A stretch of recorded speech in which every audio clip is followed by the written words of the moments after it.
Today we're going to be having a very exciting conversation about a topic that is actually very essential to Sephardic studies and to the study of Ladino culture, but it's something that we don't really know too much about yet, and that is about the script, the traditional script that Sephardic Jews used for generations to write texts in Judezmo or in Ladino.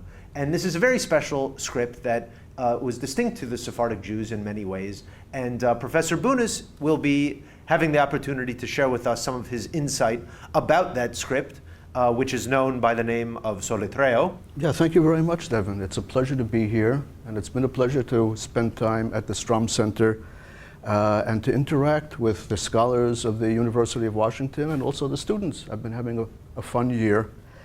It's a pleasure also to be able to speak about and demonstrate what's today called the Soletreo script of the Sephardic, the Judezmo or Ladino-speaking Jews, because it's, as Devin pointed out, one of the most distinctive features, visually at least, of Sephardic Jewry. Okay, great. Well, thank you, David. So let's get started. So can you tell us a little bit about what Soletreo is? What does this term mean? When people today speak about Soletreo, and this is probably true from maybe the middle of the 19th century, they mean the distinctive Hebrew cursive script used by Judezmo speakers to write their language.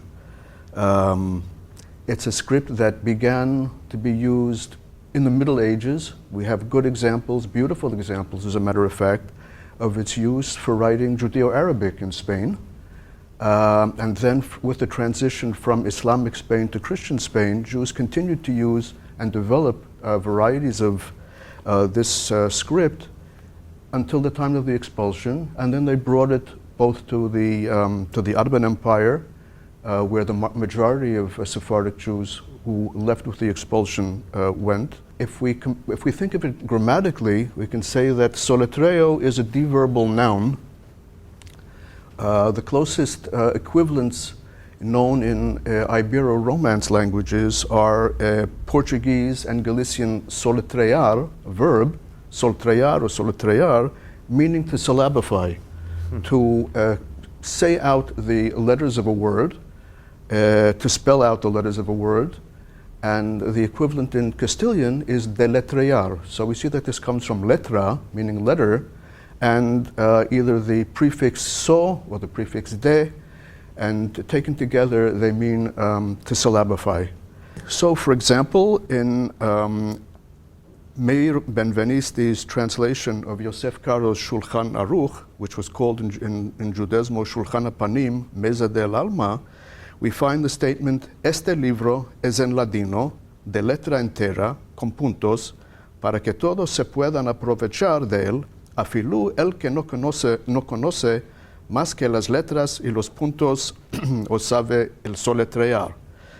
This book is in Ladino translation, in square letters with vowels, so that all can profit from it, even one who knows only the Hebrew letters and vowel points, or knows how to syllabify, that is, writing his or her native language in the Hebrew alphabet.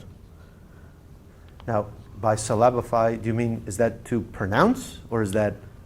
I guess it means to see a word and to sound out the word by syllables, because we have to remember that Hebrew traditionally is composed of consonant letters and vowel points. So taking the consonant and the vowel together creates a syllable, and then the person reads the word syllable by syllable, and I guess maybe that was the original intention of soletrear. Okay. Now we find this deverbal noun soletreo, or at least I've found it, from texts in the 18th century. For example, in a very well-known text, Yaakov Chuli's Sefer Me'am Loez, a rabbinical anthology and interpretation of the Bible, first dealing with the book of Genesis, we find the Rabbi Chuli speaking about earlier works that had been written in this language in the 16th century, and he compares the spelling system used in the 16th century with that used in his own time. So he says, "El libro que hizo el Rav Rabbi Moshe Almoznino, Regimiento de la Vida, es un libro muy lucio, pero sus hablas son muy cerradas, y también el soletreo de ditos señores es de otra manera. y siendo la gente de estas partes no lo entienden, no pueden aprovecharse de él. The book which Rabbi Moshe Almosnino composed, Regimiento de la Vida, is a brilliant book, but its words are very closed, and also the spelling of these gentlemen of his time is of a different sort. And since the people of these parts do not understand it, they cannot profit from it. Great. So we see, it seems like from syllabification, or to syllabify, we're seeing also to spell now, right? Right. Is that sort of the... Right, and the noun denoting spelling in Judezmo, writing it in the Hebrew alphabet. In more contemporary times, how does the meaning of Soletreo, does it continue along those lines, or does it take on new meanings? Well, from the middle of the 19th century, we seem to see the beginning of the use of the word Soletreo in the sense of the distinctly Sephardic script used in handwriting. So that, for example, in the first newspaper published in the language, this was Sharei Mizrach, or Puertas del Oriente, published in Izmir in 1846, a letter to the editor contains the following comment about what he feels should be introduced in the local Jewish school. Debe de haber dos maestros escribanos para empezar a escribir la lengua española, o sea, Soletreo con escritura de Rashi, según la que usamos. There should be two teachers who are scribes to teach the children to write the Spanish language, or rather Soletreo with Rashi letters, as we are used to using. So in other words, the implication seems to be to teach the children to write the Rashi characters in the cursive form that was being used widely for penmanship, for handwriting. Now, a sign of the times is at the end of the 19th century, some people writing into the local newspapers in Judezmo that they feel the time has come to replace the Hebrew letter alphabet with the Latin alphabet.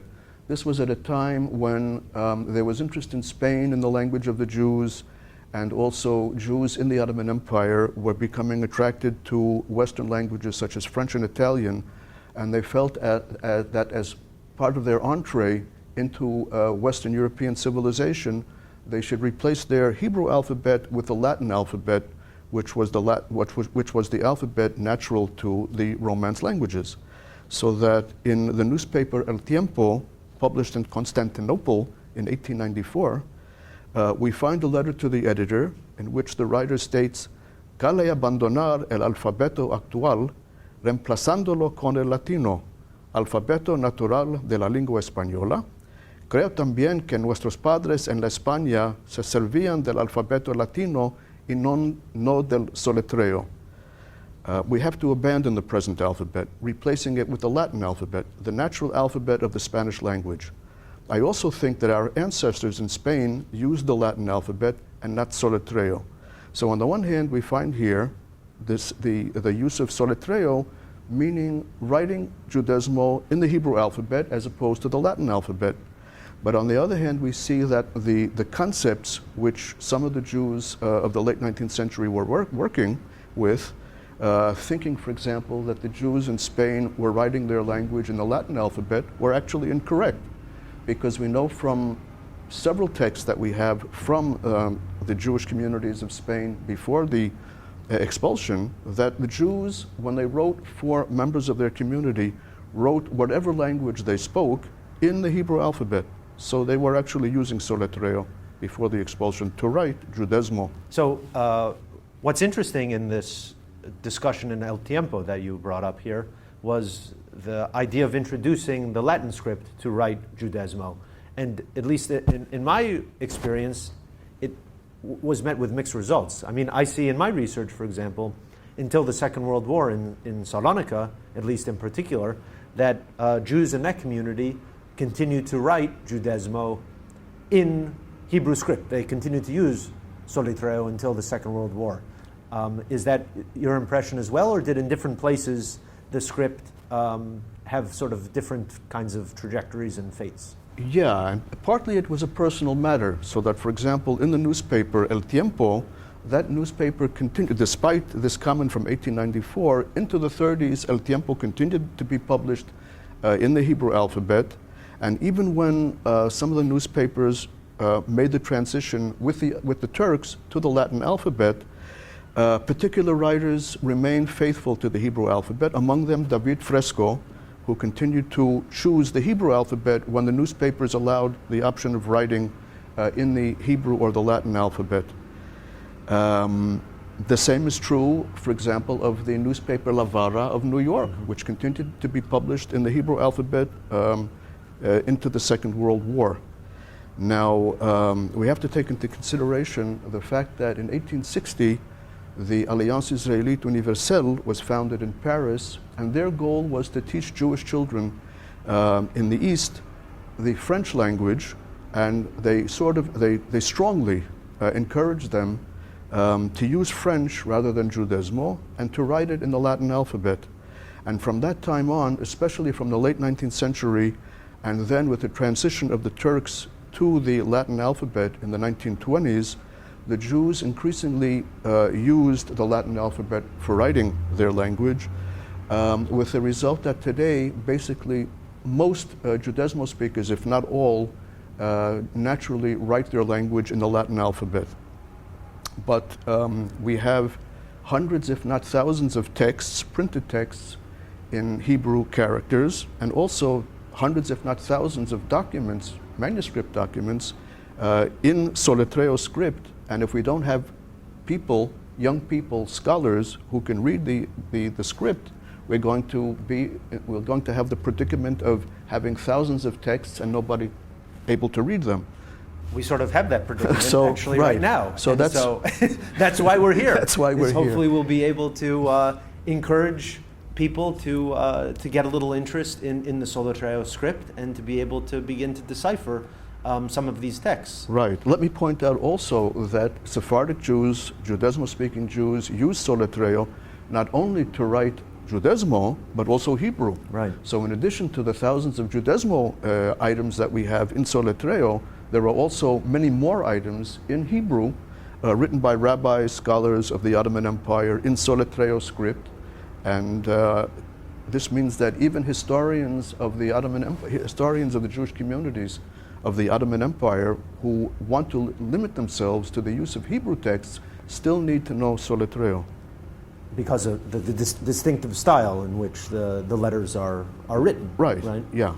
And do you have a sense of, I mean, like, why not even in Israel? It doesn't seem that there's memory of this alphabet, hasn't been transmitted, but of course, people write in Hebrew all the time, in Hebrew script in Israel and even in other places, but it doesn't seem to have survived very well past the 1920s, and certainly not after the Second World War, which decimated many of the Judeo-Spanish-speaking communities, including Salonika, or didn't make it very far into the state of Israel.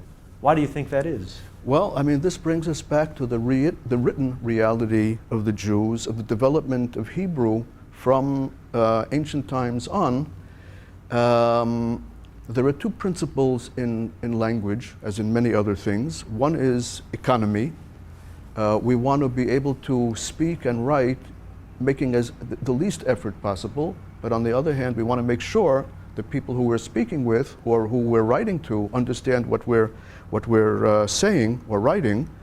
And one of the repercussions of this in terms of the writing of Hebrew is that from the early period on, people have been modifying the Hebrew alphabet in order to write it as quickly and as effortlessly as possible.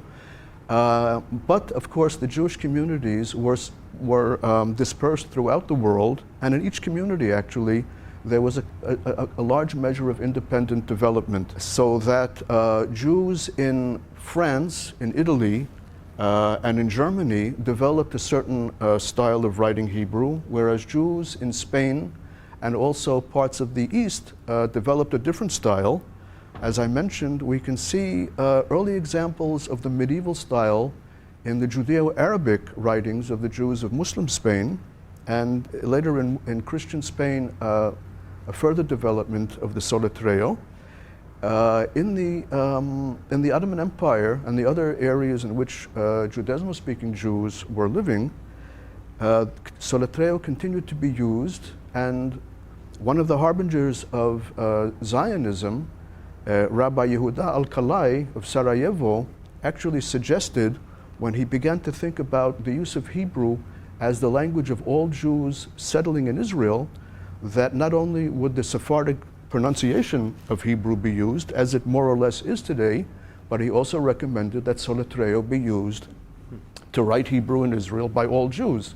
But as it worked out, there was a kind of compromise reached, so that the pronunciation of Hebrew today in Israel is Sephardic, basically, but the writing system, the cursive script used, is that which developed among Ashkenazim, first in France and Italy and Germany, and later in Eastern Europe, so that's basically the alphabet that's used.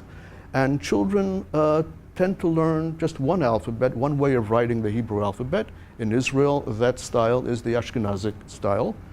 And this means that very few, if they don't make a special effort, have been exposed to and learn the Soletreo.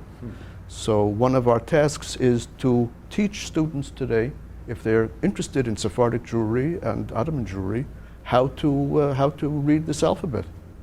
And you've been very successful in that over the last decades. I mean, I myself, before you even knew me, I was a student of yours, having come across your booklet from 1975, Guide to Reading and Writing Judezmo, and in that booklet you presented for everybody to see the different alphabets, the Solitreo alphabet, the Meruba, the block Hebrew type, and as well as the Rashi, the rabbinic figures and the rabbinic characters. And it was thanks to your book that I really began to penetrate the variety of Solitreo texts that I was seeking to explore and seeking to unlock. And it was a very difficult challenge. There were not many resources available. I mean, it's a good thing I found that booklet of yours, because otherwise, who knows where I would be now.